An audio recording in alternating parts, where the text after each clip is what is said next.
WJBW, Orlando, Florida. The first quasi-radio web show. Wow. Yeah. Hey, what's up? JB Webb back with you, of course. Anytime you can do it, you got to take the opportunity. Even if you're a diehard, hey, I'm going to do everything live person, you can't always, you got to be flexible, right? That's what life is all about. I'm able to get a call here with Kellie Scott, as we had scheduled earlier, and I'm happy to dub him Local Legend. Hang tight. Local Legend interview with Kellie Scott, famed Orlando originating drumming machine, played with such bands as Veruca Salt, Failure, A Perfect Circle, many others as well. I am at Radio JB Webb on Twitter, man, and just stoked to be able to get to chat with a guy who's played with a lot of talented people, produced a lot of beautiful music that we played here recently on a number of our productions. I'm happy to introduce and welcome you to the call, man. You fucking rock. Kellie Scott on the line, buddy. Thank you. How you doing? I'm good. I'm glad I managed to catch you. So am I. California, Orlando time being off. Right? Yeah. And it is a hectic schedule. And I know over there, okay, all right, turn that down. All right. I know over there you get, a traffic factor and things like that. Either things are spread out, but it's a completely different world over there. Little Mermaid, right? It's like, okay. Yeah. Well, you know what? As far as traffic, I think the I-4 is way worse than anything I've experienced in LA. Yeah. Well, they're fixing it now with a 4-year project. Anyway, but in saying all of that, again, you hearken from Orlando, and we love that. We do an out-of-state local legend session with you, man, because what we do is, really make sure that we're talking with people and shining a light on people that have been 20-plus years, pumping originality into the scene or supporting it or what have you. So in saying all of that, is that your CIA spy microwave in the background? What is that? Actually, that is my microwave. I'm having my they got us relaxing matcha green tea. Okay. That sounds good. All right.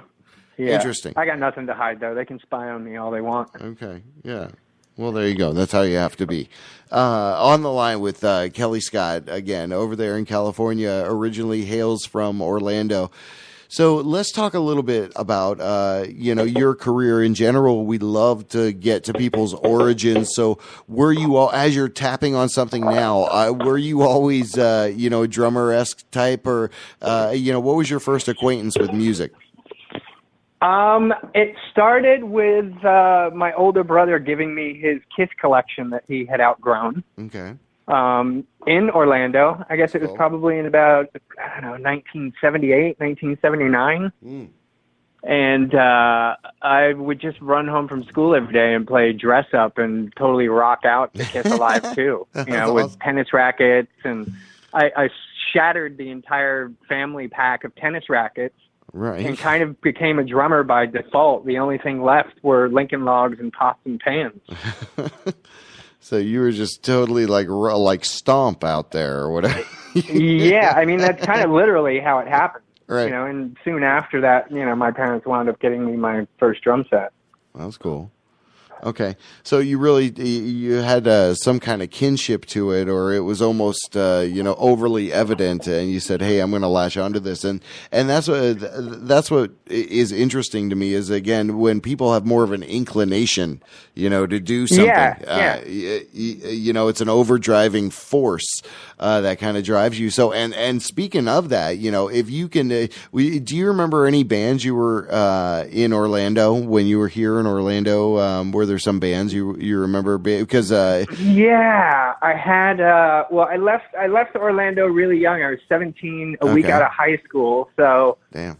Keeping that in mind, when I tell you the band names, I had a band called Eden. That was for about a year maybe 2 years, like 7th and 8th grade, we almost won the Oak Ridge High School Battle of the Bands against some older kids. Right. Then I had a band called Shock, and we would play like skating rinks and people's backyards. Like we actually built a stage once, and we played next to the fountain there in what's that park downtown?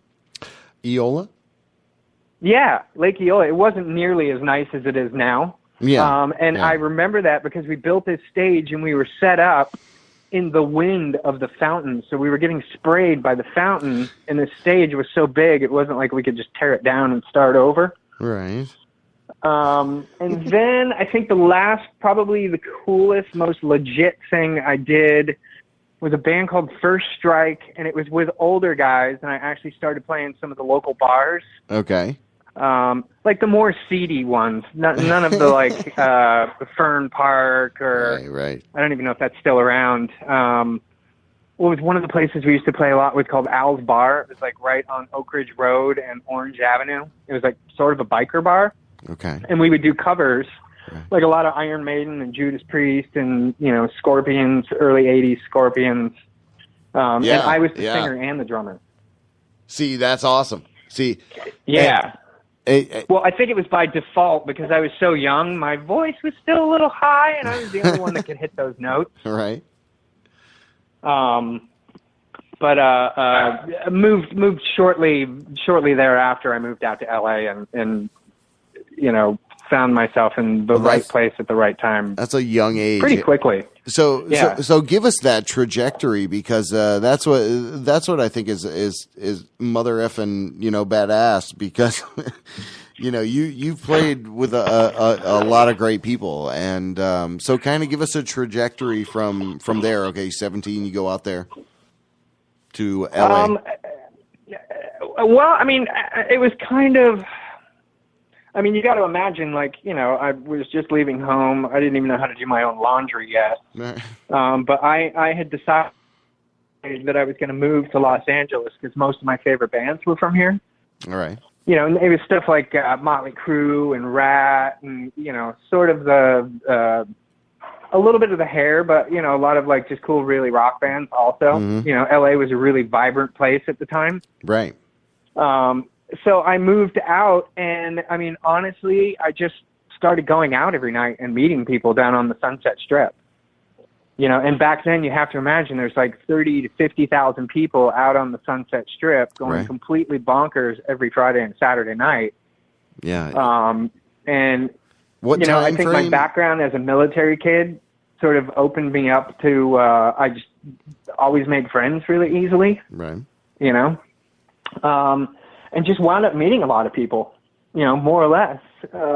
Met a group of guys in this band called Liquid Jesus, and they asked me to join their band. We lived in the same apartment building, and with that band, I think I made my first record maybe 6 months later. But we were playing a lot. We were playing a lot, so my visibility locally, we literally were doing sometimes 4 to 6 gigs a week, and we were a very popular band. So moving from that into the other things that I would do was a lot easier. Like Maynard had been to the shows. Mm-hmm. And actually my band after that, we had Tool open up the show. So that's kind of how I met the Tool guys and the Perfect Circle stuff. And, I mean, it's like anywhere. Like in Orlando, if you go to the barbecue bar and meet 10 people, you're going to play in 5 different bands, and from those 5 different bands, you'll probably meet and play in 20 to 30 other bands. It's all this big web. Yeah, it's this big web of your infrastructure. I think it was more providence, more like being at the right place at the right time. And I think, I always had a lot of raw, natural talent, but my talent caught up with being at the right place at the right time. Yeah.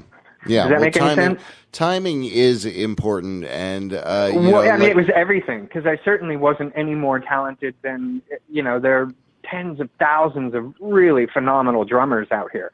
Right. Well, I mean, still, too, though, you have to, say, hey, if you're able to be in the right place at the right time and do the right thing at the right time, then, that's worthy of merit because, sometimes you can flub it up beyond repair, and it was like, certainly you're expecting something to happen. It doesn't happen. So, you got to be able to roll with the punches. And I think that defines, that gives people character, gives them a little bit of, gives them a little bit of fire in their belly, as it were. But on the line, we're chatting with Kellie Scott, man. I appreciate the fact that you're able to give us some insight, dude, because again, the important thing is that we wanted to make sure that people could get an insight into you as an artist. Right. Sure. So as you go on, and again, the dynamic of being in a multiple bands and working, you were in Veruca Assault, I think, for a little while, right? Yeah. I actually, I met Louise probably back in the mid '90s, and when her and Nina split up, I was good friends with her then manager, and he kind of brought us back together because she was looking to put a band together. But before she did that, I actually flew out to Chicago, which is where she was still from and living at the time, and did her follow-up record to the breakup of her and Nina. Okay. I didn't wind up joining the band on that record, but that definitely, we became fast friends and stayed in touch over the years. It wasn't until, I think, 2005 is when I joined the band, and we actually wrote and recorded another full-length record, and did a couple years of touring and things like that together. Right. Yeah, and from that experience, though, that was early 2000s, I guess, right? Yep. Okay.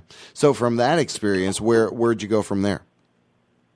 What did I do after that? After that, I actually became Linda Perry's session drummer. Really? For about 6 years. So I did all of her records from 2005 to 2012 or so. That's it. The James Blunt and Christina Aguilera and the Dixie Chicks, Faith Hill and the Scissor Sisters. So a lot of Love session stuff. Yeah, and I mean tons of it. We literally worked 5 days a week. That's incredible, dude. Cool. It was that was peppered really your name out there. Amazing job. Yeah, that's the best way to do it if you can. I mean, but yeah, I think that was probably the most as far as developing my talent into something really rock solid. That kind of experience and being under the gun, here's the song, now go record it. You have to do it, or you're fired. Right. Right. And it just helped me. I developed a lot of skills that before that I didn't previously have. Interesting. So I think that's when I became a real drummer. And as opposed to just that was your college. Before that, I think everything was, very fly by the seat of my pants, to live and die by playing drums, to break the rules, to be fearless and daring. And right. You're just riding the wave, riding the surf. My entire career is just, again, I use the word providence because, even when it comes to not only my experiences and being at the right place at the right time, just the way that my playing has developed and how different musicians and just different talented people have come in and out of my life all at the same time when I was supposed to take that next step in development, more or less. Right.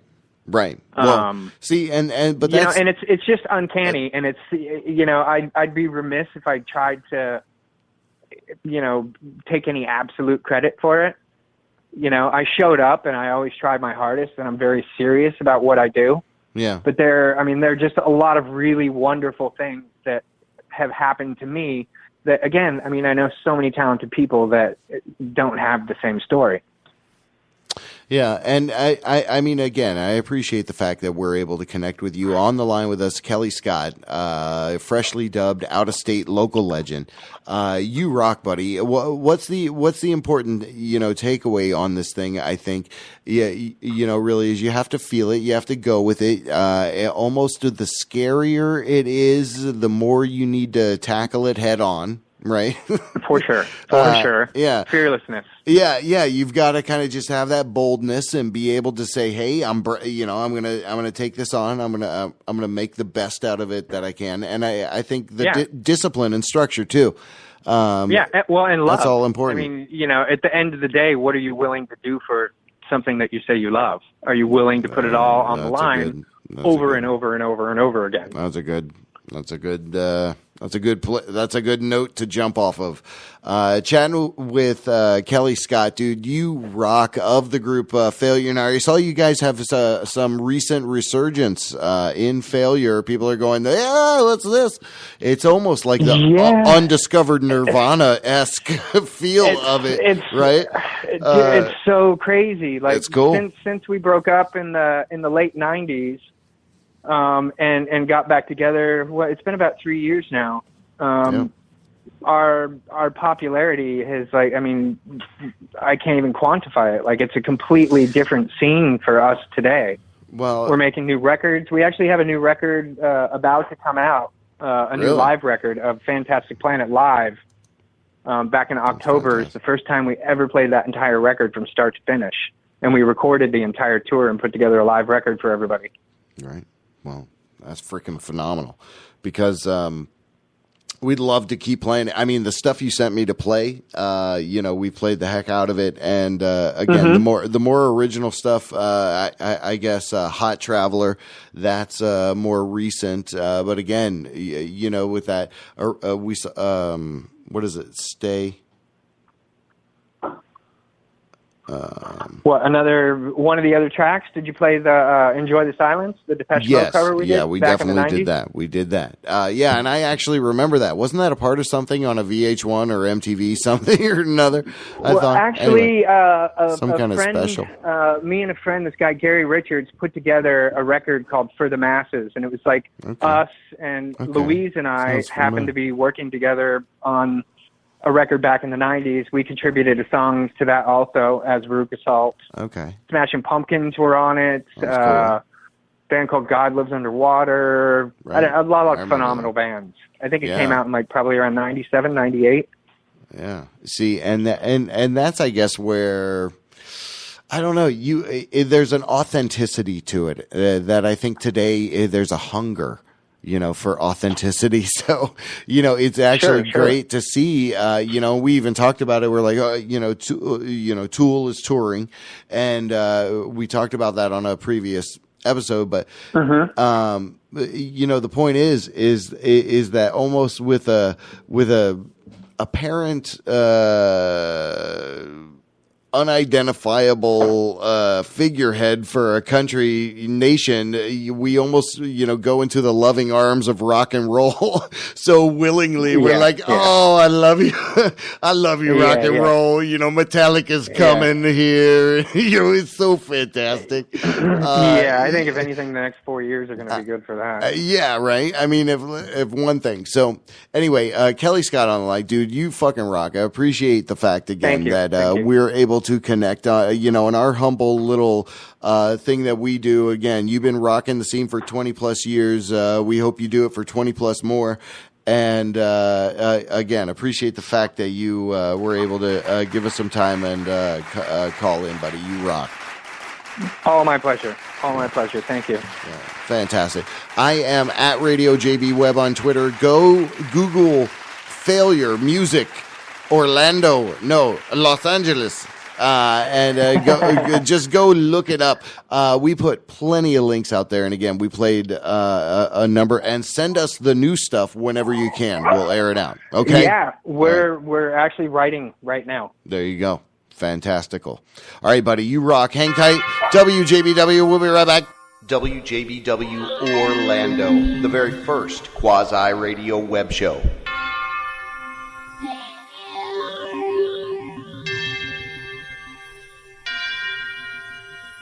Yeah.